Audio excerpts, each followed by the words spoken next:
Dios los bendiga, hermanos. Vamos a continuar en el estudio en el libro de los Hechos. Vamos a continuar en el capítulo 1 del versículo 12 al 14 y así dice la palabra de Dios.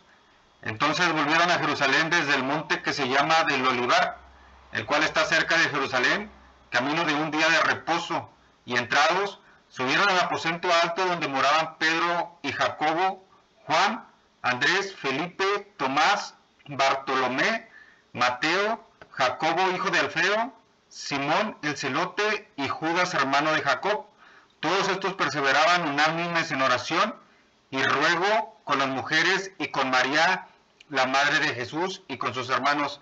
Este pasaje ocurre inmediatamente después de la ascensión de Jesucristo, cuando los ángeles le dijeron a los apóstoles que miraban en el cielo si Jesucristo iba a regresar de la misma manera en que se fue, que vimos en el episodio anterior. En el comentario de Craig Skinner referente a este pasaje nos dice que el texto analiza el pasaje bíblico en el contexto de la espera de la promesa del Espíritu Santo. El texto explora la preparación de los discípulos de Jesús para la venida del Espíritu Santo, concentrándose en su reunión en el aposento alto, la lista de los apóstoles y la importancia de la oración. El análisis también incluye una profunda investigación sobre las prácticas del Sabbat en el primer siglo y el rol de las mujeres y los hermanos de Jesús en la comunidad cristiana primitiva.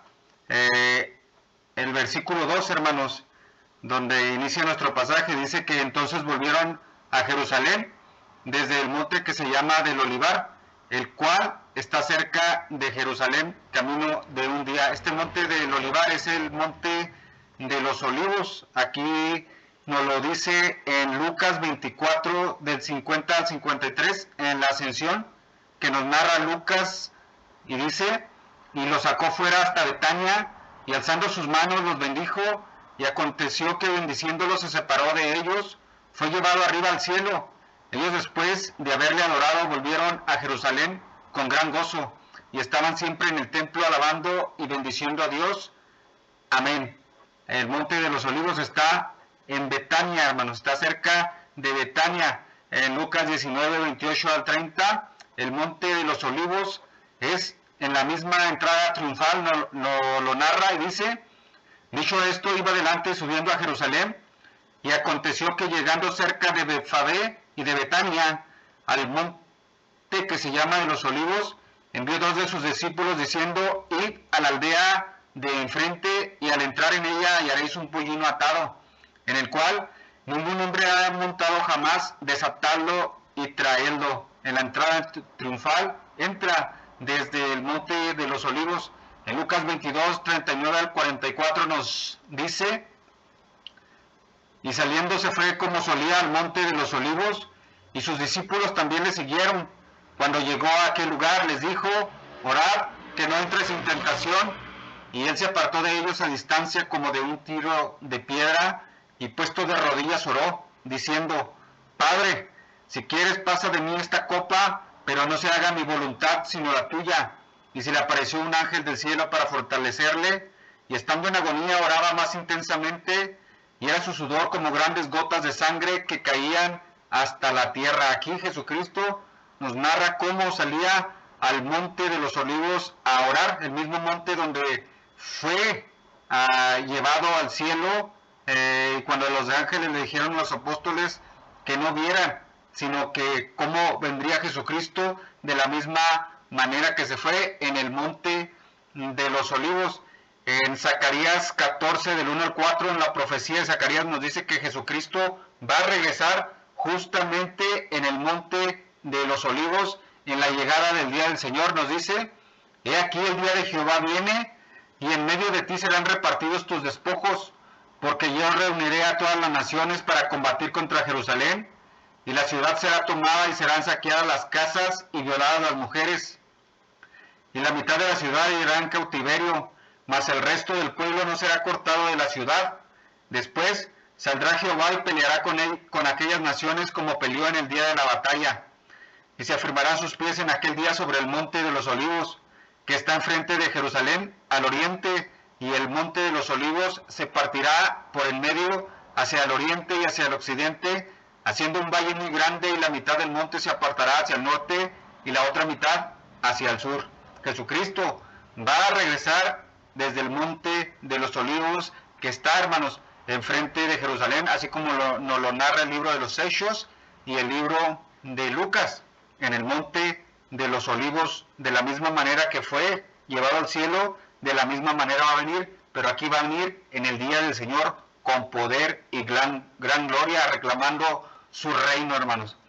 En Hechos 1:13 nos sigue diciendo el pasaje: y entrados subieron al aposento alto, donde moraban Pedro y Jacobo, Juan, Andrés, Felipe, Tomás, Bartolomé, Mateo, Jacobo, hijo de Alfeo, Simón el celote, y Judas, hermano de Jacob. Aquí nos da los nombres de los 11 apóstoles. Aquí ya no se encuentra Judas Iscariote, y nos dice que subieron al aposento alto, hermanos. ¿A cuál aposento alto se refiere? En Lucas 22, del 7 al 13, nos lo dice y dice: llega el día de los panes sin levadura, en el cual era necesario sacrificar el cordero de la Pascua. Y Jesús envió a Pedro y a Juan diciendo: id, preparadnos la Pascua para que la comamos. Ellos le dijeron: ¿dónde queréis que la preparemos? Él les dijo: he aquí, al entrar en la ciudad, os saldrá al encuentro un hombre que lleva un cántaro de agua. Seguidle hasta la casa de donde entrare, y decid al padre de familia de esta casa: el maestro te dice, ¿dónde está el aposento donde he de comer la Pascua con mis discípulos? Entonces él os mostrará un gran aposento alto, ya dispuesto, preparad allí. Fueron pues y hallaron como les había dicho, y prepararon la Pascua en el mismo aposento alto donde Jesucristo comió la Pascua con los apóstoles en la última cena.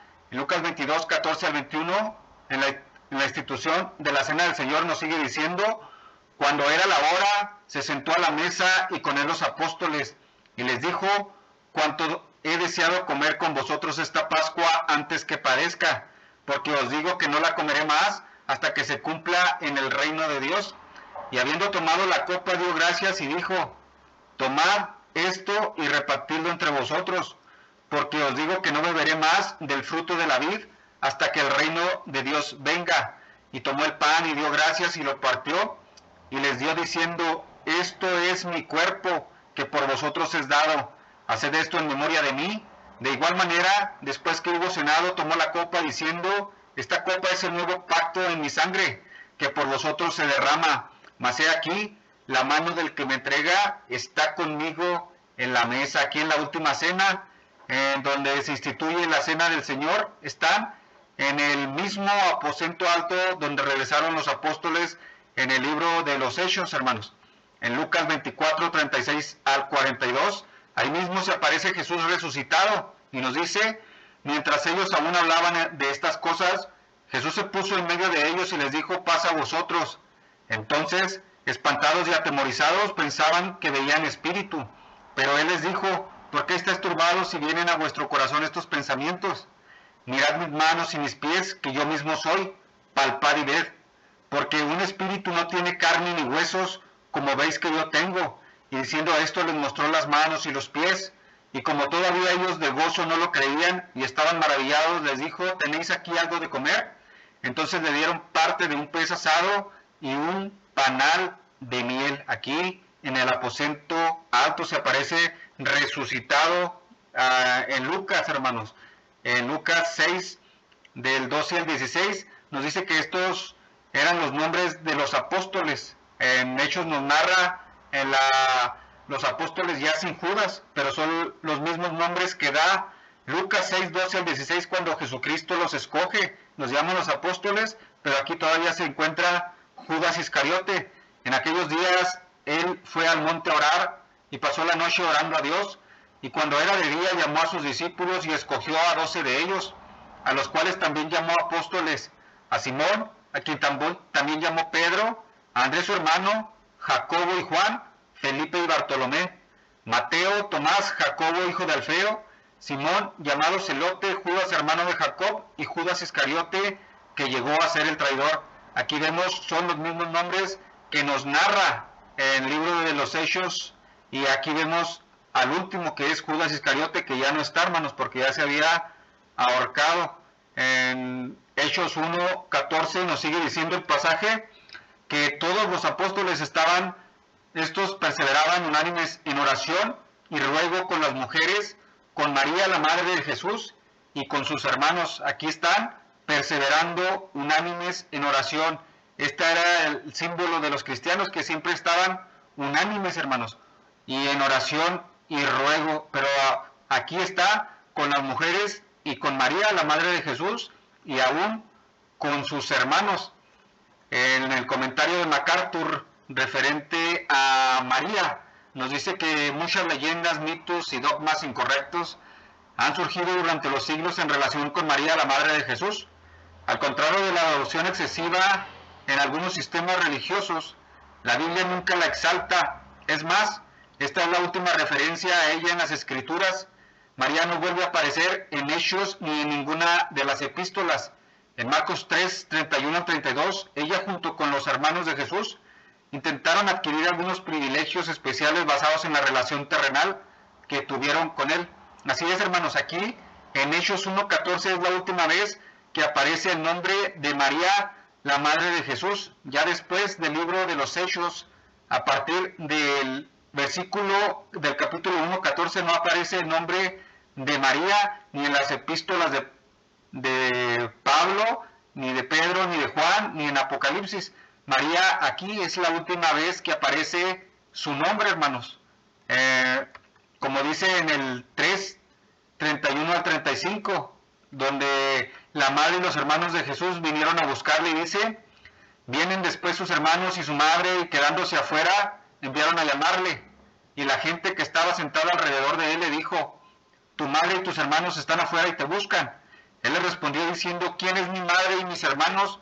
Y mirando a los que estaban sentados alrededor de él, dijo: he aquí mi madre y mis hermanos, porque todo aquel que hace la voluntad de Dios, ese es mi hermano y mi hermana y mi madre. Aquí vemos cómo Jesucristo no tiene a María como coigual con él, sino simple y sencillamente hace más referencia a los hermanos, a los que lo seguían, a los apóstoles, a la gente que lo seguía, que a su propia madre y a sus propios hermanos. Como la Iglesia Católica le quiere exaltar a María, Jesucristo no la vio como corredentora junto con él, sino simple y sencillamente un instrumento que Dios utilizó para que naciera el Mesías.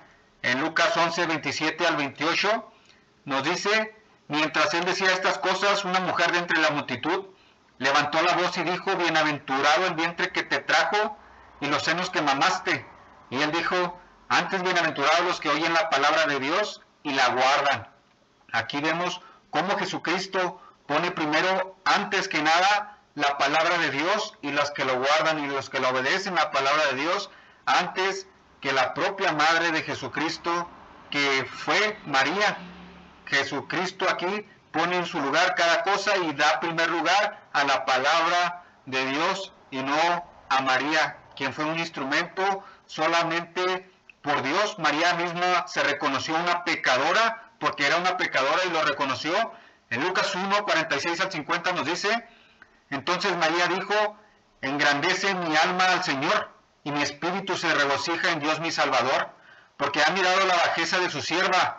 Pues he aquí, desde ahora me dirán bienaventurada todas las generaciones, porque me han hecho grandes cosas el poderoso. Santo es su nombre, y su misericordia es de generación en generación a los que le temen. Aquí misma María se ve como una pecadora y se regocija en Dios su Salvador, hermanos. María no es más que solamente una pecadora igual que tú y que yo, y que aquí está dando gracias a Dios por ser misericordioso con ella para darle el Salvador, que es Jesucristo, solamente Jesucristo. Y María tuvo otros hijos, no como nos lo quieren hacer creer la Iglesia Católica, hermanos. En el comentario de MacArthur nos sigue diciendo: ofrecerle oraciones y elevarle un papel como corredentora con Cristo es forzar los límites de las Escrituras y la propia confesión que ella hiciere. El silencio de las epístolas que forman el núcleo doctrinal del Nuevo Testamento en cuanto a María es especialmente significativo. de haber representado ella el papel importante en la salvación que la Iglesia Católica Romana le asigna, o si María debería recibir oraciones como intercesora entre los creyentes y Cristo. Sin duda el Nuevo Testamento lo habría explicado detalladamente. Tales enseñanzas católico-romanas como el nacimiento virginal de María y la asunción en cuerpo al cielo no tienen ningún apoyo bíblico y son mentira. Nos sigue diciendo que la elevación no bíblica de María tiene sus orígenes en el paganismo, y algunos se remontan a la Torre de Babel y a Semiramis, la esposa de Nimrod. Ella, junto con su hijo Tamuz, servían de base para las muchas falsificaciones de culto a madre e hijo en la antigüedad. El sincretismo romano de tales creencias paganas con el cristianismo llevó al catolicismo a una enseñanza no bíblica respecto a María. Aquí nos deja claro, hermanos, que realmente esta enseñanza de María corredentora con su hijo viene de una tradición del paganismo, hermanos, desde la Torre de Babel, desde Semiramis con su hijo, con Semiramis y Nimrod, junto con su hijo Tamuz. Aquí vemos cómo viene del paganismo la creencia de María como corredentora, hermanos. En Hechos 2, del 1 al 14, haciendo referencia a que estaban unánimes en oración y en el Espíritu, hermanos. Fue cuando asimismo recibieron el Espíritu Santo en el día de Pentecostés, y nos dice, cuando llegó el día de Pentecostés, estaban todos unánimes juntos, y de repente vino del cielo un estruendo como de un viento recio que soplaba, el cual llenó toda la casa donde estaban sentados, y se les aparecieron lenguas repartidas como de fuego, asentándose sobre cada uno de ellos, y fueron todos llenos del Espíritu Santo y comenzaron a hablar en otras lenguas, según el Espíritu les daba que hablasen. Aquí están todos unánimes en un mismo Espíritu, hermanos, como se los mandó Jesucristo, para cuando llegara el Espíritu Santo y los llenara de poder, todos, hermanos, unánimes en oración y en un mismo Espíritu, alabando a Dios y esperando la palabra de la promesa del Espíritu Santo, hermanos. Dios los bendiga, hermanos, y los seguimos invitando a nuestras clases tanto de griego y de hebreo bíblico para seguir aprendiendo y conociendo más de la palabra de Dios. Y así como los apóstoles estaban juntos y unánimes en oración, así la iglesia tiene que estar juntos en un mismo espíritu, orando para que la plenitud de los gentiles entre y que venga el reino eterno de nuestro Señor en la tierra y ser arrebatados su iglesia, hermanos. Dios los bendiga, hermanos. Amén.